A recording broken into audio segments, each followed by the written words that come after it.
Snow whipped against the timbers of Richard Carter's lonely cabin like a living thing, its icy fingers pounding at every crack and crevice. Outside, the blizzard roared in a symphony of howling winds and cascading white fury, piling drifts so high against the windows that the world beyond these four walls might as well have been another planet. Inside, the fireplace's golden glow danced across knotty pine boards, painting the room with flickering shadows that reminisced of ghostly silhouettes. Richard, a retired military doctor whose hands had once steadied soldiers on faraway battlefields, now rested in a well-worn armchair, his chin cradled in one hand as he watched the flames writhe and leap. Across the room, illuminated by the soft halo of a bedside lamp, his granddaughter Emily, just 17, burrowed under a quilt, her nose buried in a tattered novel. The storm had claimed the night, sealing them in an uneasy stillness, until a single frantic sound shattered it. A sharp scratching at the front door, desperate and urgent, like a soul pleading for entry. Why is someone out there? Richard thought, setting his tea mug aside and feeling his pulse quicken as Emily looked up, knitting her brows in concern. Careful not to let the wind snatch the door from his grasp, Richard edged forward, flashlight in hand, its beam trembling across white-flecked floorboards. Emily crept behind him, the softness of her sneakers muffled by the rug, her heart thudding in time with the storm's roar. When Richard finally eased the door open, a blast of frozen air nearly knocked him sideways, yet it wasn't the cold that stole his breath. It was the sight of a massive German shepherd, his thick coat crusted in ice, standing at the threshold like a weary sentinel. The dog's chest rose and fell with ragged gasps, and his eyes, dark, intelligent, desperate, locked onto Richard's. He wore a battered harness, its straps torn and stained, marking him as no mere stray. With a pleading whine, he lifted one paw, raw and bleeding, to nudge Richard's boot, begging for more than shelter. Guidance. Emily's eyes brimmed at the sight of his pain.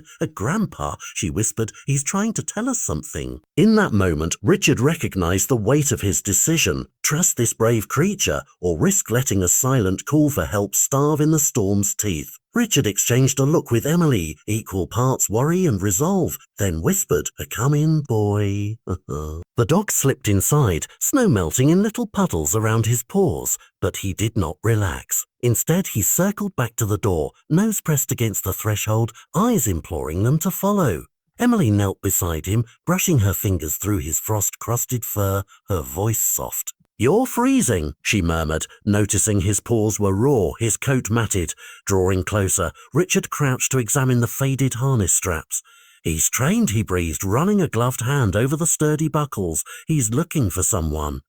The dog, their newfound guide, emitted a sharp bark and raced to the door, once, twice, each time pawing as if digging a path into the swirling whiteness beyond. Richard's instincts clashed, safety of the cabin versus duty to a creature in distress. At last, the doctor in him won out. "Get my medical bag," he ordered, voice calm but urgent. Emily bolted for the supply closet. Richard reached for his thickest coat, gloves and boots. Moments later, bundled head to toe against the cold, Richard turned to Emily.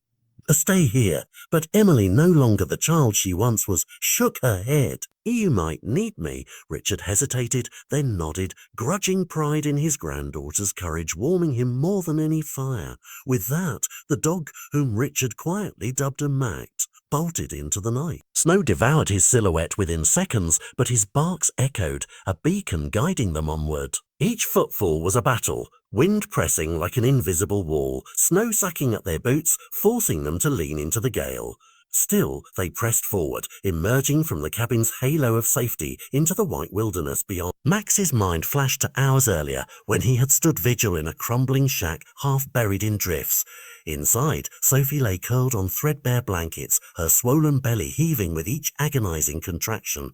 She gasped, clutching herself as pain cut sharper than any winter wind. Max, who had shared her meager rations through nights of hunger, listened to her ragged breaths and knew instinctively that this was no ordinary labor. The world around them was void of help, family lost in tragedy, friends gone with the wind, and so Max had turned his muzzle to the flimsy wooden door. "Uns, Foray!" It groaned under his weight until at last it splintered. He burst into the storm, paws sinking deep, every inch a battle, but Sophie's life and her unborn child's demanded it. His powerful legs carried him through blinding white, heart-hammering, breath-ragged, until hope's light appeared far off, a cabin's golden glow in a sea of grey. Richard and Emily struggled onward, each gust threatening to knock them off balance. Emily's breath came in frosty clouds, her cheeks burned with cold. When she slipped, her scream tore through the storm, but Richard was there in an instant, arm outstretched, yanking her back to her feet. The world fell silent for a heartbeat as they stared at each other, fear mirrored in their eyes. Then Max appeared, whining, urging them on. Heartbeats later, Emily raised a gloved hand, spotting the silhouette of the battered shack around a bend. Its warped planks shone dimly as the wind peeled snow from every surface. Max charged ahead, scratching and barking at the door. Richard followed, shoulder braced to shove it open. Inside, the frozen air hit them, and then the heartbreaking sight. Sophie, pale as snow, barely conscious, her arms wrapped around a newborn, who whimpered as though he too might slip away into the cold. Richard fell to his knees beside Sophie, fingers on her neck, searching for a pulse. It fluttered, weak but there. Hypothermia, he muttered. We have minutes. Emily scooped the shivering baby to her chest, pressing him skin to skin beneath her coat, a mother's warmth borrowed in a time of need. Richard wrapped Sophie in a thermal blanket, its silver sheen illuminated by his lamp's beam.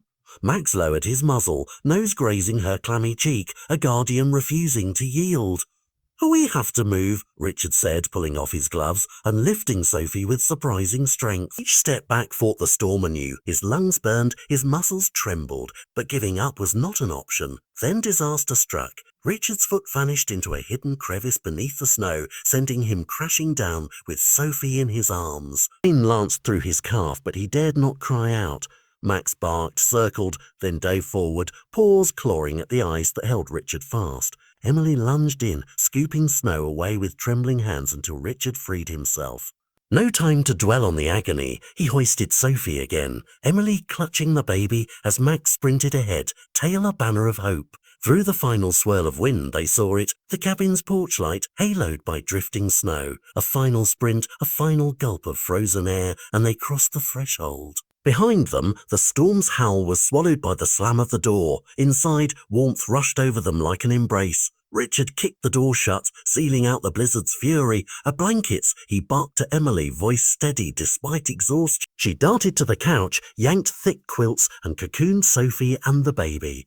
Yet the infant's breaths remained shallow, his tiny body frail. Richard pressed the baby to his own chest beneath his shirt. His heartbeat was the furnace they both needed. Sophie lay motionless, lips a ghostly blue. "Bit water bottles," Richard ordered, voice urgent. Emily fled to the kitchen as Max curled beside Sophie, offering every ounce of his warmth. Minutes felt like hours until Sophie groaned, eyelids fluttered. And then, at last, colour warmed her cheeks. A cry, soft but real, escaped the newborn. Tears mingled on Emily's lashes. In the days that followed, Sophie's strength returned like the sun's return after a long winter. Richard tended her wounds with unwavering vigilance. Emily sang lullabies to baby Noah as he nestled in her arms. Max never left Sophie's side, ever the sentinel, his head resting on her pillow, eyes watchful. Emily captured every moment on her phone, feeling that this story, this testament of loyalty, deserved the world's attention. She posted their journey online, a retired 9 racing through death's door to save a mother and child. Within hours, hearts everywhere responded. Donations flooded in, messages of hope and gratitude poured down like rain, and media outlets clamoured to share the tale. One morning, Emily burst into the living room brandishing her phone. Sophie, now stronger, read the sight that made her gasp. Over $50,000 raised in her name. "I don't deserve this," she choked, tears of relief streaming. With that outpouring of love, Sophie found a fresh start in a small town home where laughter replaced loss.